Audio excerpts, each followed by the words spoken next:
justification train has been off, and we are now reaching its point of destination. And so yes, justification is a process of the conversation's growth and development. Yes, justification is a process of the conversation's growth and development for the sake of the faith's intellect, for the personal faith's intellect, and for the conscience of the conversation's character. Yes, justification is a process of our faith passing through a period of ignorance to an understanding of knowing, of personal knowing, and of knowing according to the scriptures that are within the Bible. Justification is the process where a conversation is going from a dictated experience, an experience where it is told what to do and where it believes what it is doing is correct, through handwritten religious laws passed down from ancient until the present, from priest to minister, to the individual, owning and possessing their conversation so much so that they have the liberty to give it to the words that are within the scriptures, to let those words lead and guide in its experience for the sake of the human being's growth and development. We have gone all sorts of different ways, and we have taken all kind of thoughts and definitions and illustrations and formulated them to the point where we can see and where it is clearly seen that the Bible's intention for our conversation is the marriage between our faith's character and our conversation's conscience. It is this marriage that is to take place, that is to reshape our human experience. We are not simply just human beings.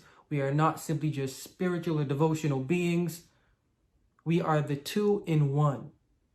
And when the two sides that are in one can marry and come to an understanding and an agreement with one another for a shared experience, this is how our experience as a living being can mature and can develop into what it should be. Instead of us just wasting the years of our life wondering why we are not where we think we should be, or how we have gotten to where we are for some reason that we don't know. The Bible wants to solve all of that. The Bible wants to solve all of that. And the Bible will solve all of that through the process of justification. With that process taking place, it is inevitable that we will arise to our own self. And arising to our own self on that journey of discovery, we will understand in what way we can benefit the people around us and quite even society at large, which is the point. And this is what we ended on. We ended on a quote in the book of Timothy, in the book of 1 Timothy, chapter 1, verses 5 and 6. 1 Timothy chapter 5, verses 1 and 6. Now, justification is the commandment that our conversation is supposed to know. John tells us in 1 John, 2 John, we have received a commandment from the Father. We have received a commandment from the Father. This commandment is the commandment of justification. And 1 Timothy 1, 5 and 6 details by saying the end of the commandment. Now the point, the reason for why justification matters, the reason for why it matters that we bring our faith through this weird experience of separating from what we think we know to understanding what we ought. Now, the end of the commandment, 1 Timothy chapter 1, verses 5 and 6, the end of the commandment is charity out of a pure heart, and charity out of a good conscience, and charity out of faith unfeigned. The end of the commandment is charity out of a pure heart, and of a good conscience, and of faith unfeigned, from which some, having swerved, have turned aside unto vain jangling. The end of the commandment of justification is true and Bible approved and accepted charity. But what is this charity? We are used to or are brought up thinking of charity as being a physical act, of charity as being something that can be tangible and that one can actually see one doing to understand the benefit by what's being given and also by what's being received. The definition of charity as we know it is something that the eyes can determine. It is based on what appears to be an act of decency. But according to the Bible, this is not the Bible standard for charity. This is not the Bible standard for charity. When we think about charity, we should think about how it says, He laid down His life for us, and we ought to lay down our lives for one another. Now, how was that life laid down? Look at it in two ways. One way, the surface way, is to understand that an individual was crucified, and then we can take that illustration to meaning whatever it should mean without anything beyond the surface. And so as this individual gave his life, we ought to do the same for others, making it a sort of physical act. Charity is now reduced to something physical, and so a physical sacrifice, and so a self-sacrifice that is physical for another in need.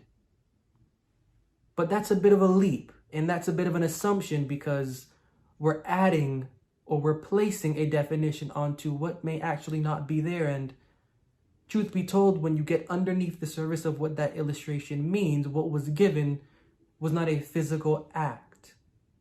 Sure, the physical act of an individual dying and being killed occurred, but to the mind of the Bible, Galatians 3, in the book of Romans, and in the Corinthians, chapter 15, verse 56, the story or the theme is that the illustration represents not a physical man being sacrificed, but the body of that man representing a religious philosophy that was crucified. And that crucifixion illustrating a better route for an approach to the living God for receiving the blessing attached to such an activity. And so when you really get down to it and think on it and meditate on what the Bible's actually conveying, it is actually conveying the illustration of one letting go, not in a physical sense, and one giving, not in a physical sense, but in a mental or inward or devotional or spiritual or philosophical sense. What was laid down was simply not just a physical body. What was laid down, if we're going to take this to be true, John 4:24, God is a spirit, we have to match what was laid down with the one that gave the offering, or with one to whom the offering is attributed to. So if God is a spirit, we cannot really go to that length and say that the physical sacrifice was all, because what good is something physical to something that's not physical? That's why it says that which is born of the Spirit is spirit, John 3, verse 6. And so what was laid down was not actually a physical body, but was actually a devotional body. And so when we think on true charity, this is what we really need to be thinking about, because the charity that was made available through this illustration of suffering on the cross or by the tree was an illustration depicting not something physical, but something mental, something inward. Sure, we see a physical body crucified, but according to the Bible, that's really not what we ought to be looking at. That physical body represents something to the Bible. And to the Bible, that physical body represents a religious philosophy. So what was really laid down was a religious philosophy that was erroneous, and what was offered was a religious philosophy that was not erroneous. The charity involved is the charity of allowing the individual to remove themselves from a false manner of devotion and to attach themselves or to learn of a new and better manner of devotion. The charity that is given and that is illustrated within the Bible is not physical, it is mental, it is inward, it is devotional, it is philosophical, it is for the growth and the development of the conversation. And so when it comes to addressing the topic or the subject of charity, this is the correct way to address it, because when it just remains in that physical sense, it really goes nowhere. You can give food to 100,000 billion people. Tomorrow they're going to be hungry again. You can give clothes to 100 billion folks, and within a few weeks or months, depending on who they are, they're going to need new clothes again. You can do all things for all people at all times, and no matter what, they will want again, and they will want more. This makes the act in and of itself, although for the moment you can feel whatever you can feel about you doing it, but it makes the act actually pointless. Not pointless in the sense of this solves nothing, because yes, somebody's temporarily full. Yes, somebody temporarily has new clothes. And yes, somebody temporarily has something done for them that they could not do for themselves in a major way. So the act in and of itself should not be disregarded. But when we step into the lane of the Bible, when we step into the lane of the living God, when we step into the lane of John 4:24, that God is a spirit, categorizing that word or that term charity goes beyond what is physical, because that's just John 4:24. God is a spirit. If God is a spirit, what ultimate right does a physical act of charity have doing honoring such a spirit? Sure, for the moment, there may be a smile. Someone is smiling. The clouds are parting. The sun is coming out. But ultimately, the goal of the underlying philosophy within the Bible is not solved by this physical act. Has God come down and clothed anyone? I'm not, again, taken away from the act. Just think about this thought. Has God at any time clothed anyone that you know of? Now, nobody understands or remembers the time before they were born. From the time that you have a memory of living, can you recall God ever coming down and clothing anyone or feeding anyone from above? But there is a verse and a part in the Bible that illustrates the correct understanding or definition of charity according to the living God's thought and feeling for us. Now, turning to the book of John 3, the third book of John, verses 1, chapter 1, the third book of John, chapter 1, verses 5 and 6. Now, those may be some hard things to think on or to say or to hear, but I'm trying to put things in perspective of the definition of charity according to Bible. Bible can't clothe anyone. Bible can't feed anyone physically. Bible can't do anything for anyone physically. It sits where it sits. It can't get up and move, can't open itself, and it can't read itself for us. Can't do anything for us unless you take it into one context. The third book of John, verses 5 and 6, chapter 1, third book of John, chapter 1, verses 5 and 6, Beloved, thou doest faithfully whatsoever thou doest to the brethren and to strangers, which have borne witness of thy charity before the church. Now, how is this demonstrated? Which have borne witness of thy charity before the church, whom, if thou bring forward on their journey after a godly sort, thou shalt do well. And this is the definition of charity. What is the definition of charity? The definition of charity is bringing another through their journey after what is, according to the Bible, the definition of godliness.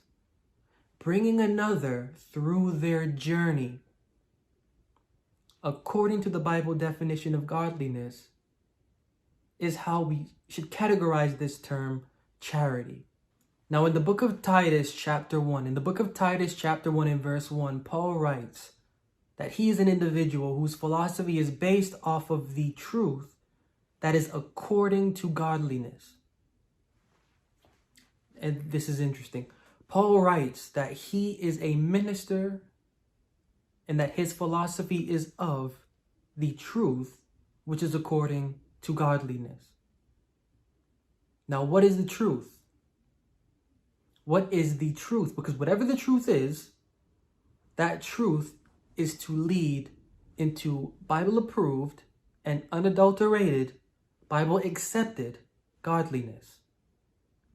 What is the truth? The truth in and of itself is the underlying philosophy that is within the scriptures. The truth in and of itself revolves around the illustration of the living God's chief apostle's suffering, crucifixion. The truth of the living God is the breakdown of what that illustration represents. And the breakdown of what that illustration represents is the conversation's justification. What Paul taught, and in everything that he taught, was the conversation's liberation from what was crucified. The conversation's liberation, the conversation's resurrection from what was crucified is what Paul taught. And Paul could teach this based off of that single verse in the book of Isaiah 53, by my righteous servant, by the knowledge of my righteous servant, shall many be justified. When it comes to that aspect of justification, this is the truth of the living God's philosophy. Justification is. And the end of justification is to lead to a point of godliness. What is godliness? Godliness is your conversation, not your human being, as we have been led to believe in some strange way, not your human being. The spirit of your conversation behaving according to the living God's devotional character, or according to the spirit of the living God's devotional character. Godliness is one's conversation's conscience and character matching the conscience and character of the living God's conversation. Now, our natural understanding of what this term godliness varies due to whatever denominational belief we have. But it's a good thing for us that the Bible is without denomination and that the Bible has its own underlying scope, process of involvement, and philosophy. Justification is the process that leads to Bible-approved and Bible-accepted godliness. Bible-approved and Bible-accepted godliness has to do with keeping the conversation right. Keeping the conversation's conscience right in terms of what the living God's conversation and its character and the character of that conversation is. When our conversation's character can match the living God's character, the living God's devotional character, we can understand that our conversation is godly, and that's what this is about in the Bible. In the Bible, it is about having the conversation, quote unquote, godly or quote unquote holy. It is the conversation that is subject to this scrutiny. It is not the human being, as we have been led to believe, or as we sometimes insult one another as, oh, they think they're holier than thou, or oh, they think that they are what they are. You know, we reduce the things in the Bible to a secular, into a earthly, into a physical sense, in a sense to sometimes insult one another, or in a sense to falsely give praise to another. According to the Bible, the issue at hand is our conversation. The issue at hand is our conversation's growth and development. It is our conversation that the Bible is highlighting. It is our conversation that the living God would have match what is above. When our conversation can match what is above, that falls down to our human being to receive an education that it does not naturally have, because it has an instructor within it that can guide it. We have in past meetings together spent time on this, and that is on the subject of quote unquote what is to be holy, or what is to be quote unquote godly. Now, to the Bible, the controversy is not about you or me, the human being, being holy in the divine eye, or whatever we would say. We're going to take John again. If we're going to take John 4:24 true, that God is a spirit, what ought to be considered quote unquote holy or quote unquote godly must match the character and the form we are trying to assume or to replicate or to mirror. That's why, again, John 3 verse 6, that which is of the flesh is flesh, that which is of the spirit is spirit. If God is a spirit, and if we're going to hold the Bible to be true to this, our standard for what is quote unquote holy or quote unquote godly, it needs to come up. And what we assume needs to be let go of. I'll give a quick illustration in the book of 1 Peter. In the book of 1 Peter chapter 1, in the book of 1 Peter chapter 1 verses 15 and 16, in the book of 1 Peter chapter 1 verses 15 and 16, and this may appear to be a deviation from our our initial point, but it all fits in. 1 Peter chapter 1, 15 and 16 reads, "But as he which has called you is holy, so be ye holy in all manner of" what? As he which has called you is holy, so be ye holy in all manner of conversation, because it is written, "Be ye holy, for I am holy." Now, the connotation that the author here is saying is that we should attribute this word or term holy to the conversation. The author is letting us know that what is to be considered holy and that what is to be considered unholy is not you, the person. It is your conversation. It is not you, the human being. It is you, the devotional being. It is you, the spiritual being. It is you, the philosophical being. Our conversation is the issue within the Bible. And when it comes to these words holiness, these words godliness, they're not supposed to be related to us personally. That's not what the Bible is saying, and the Bible will never say that. The Bible will never say that. That is a context that we have inherited traditionally from our religious denomination and from former philosophies. What the Bible is actually saying is that the controversy is over the maintenance of your conversation. Now, justification is the process of maintaining the conversation correctly according to the living God's devotional character. When our devotional character matches the living God's devotional character, well done. This is the process and point of justification. Our conversation naturally reflects the religious world. Our conversation naturally reflects the philosophies and the theories and the traditions and the routines, the beliefs and everything else that goes on within the religious world as an approach to the living God, and for the sake of a decent and charitable conversation, relates it all back to the religious world, and this is erroneous. When our conversation is conceived, it is conceived within the religious world. But our conversation is to be reborn or is to be resurrected.